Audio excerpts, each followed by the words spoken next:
lodged against a local town official amid heightened calls for him to resign.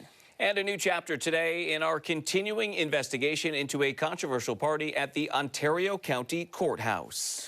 We begin with tension in Mendon. The supervisor and council members calling for the resignation of the town's highway superintendent. Good afternoon, I'm Karen Edwards. I'm Matt Malloy. A report released today alleges sexual harassment and misconduct in the workplace. The report says Andrew Caschetta's actions have led to a climate of fear, increased staff turnover, and disruption of essential services. Caschetta is an elected official and cannot be directly removed by the town board. 13 Wham's Natalie Calzatoni met with the Mendon town supervisor today. Natalie, good evening.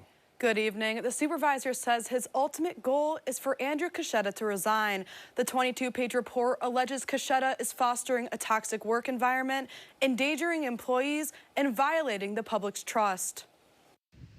The Mendon town supervisor and council members calling for the immediate resignation of Highway Superintendent Andrew Caschetta.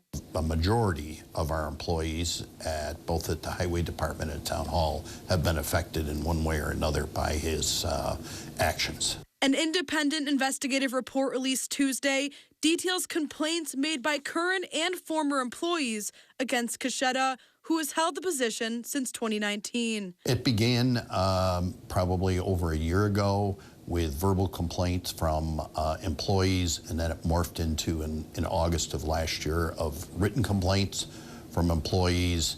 The town board and myself, we took this very seriously. Some of the complaints allege the highway superintendent made sexual comments to female employees, lost his temper, and violently threw chairs. The report adds Caschetta has referred to Moffat as Vladimir Putin. Almost all of them had been subject to some type of harassment or retaliation for things that were inappropriate behavior. And then due to the fact that he's an elected official, the town board and myself are powerless as far as removing him from office. The report claims Caschetta openly stated, quote, "By the time they do anything with these reports, I'll be retired," end quote. Moffat tells me the town has tried to negotiate with Caschetta, but he was not interested in reaching a resolution. Our attorney is looking into various forms of control measures that can be put in place regarding his authority, especially when it comes to dealing with employees. I reached out to Andrew Caschetta and the Highway Department for comment on this report and have not heard back. His term is up at the end of this year. Matt?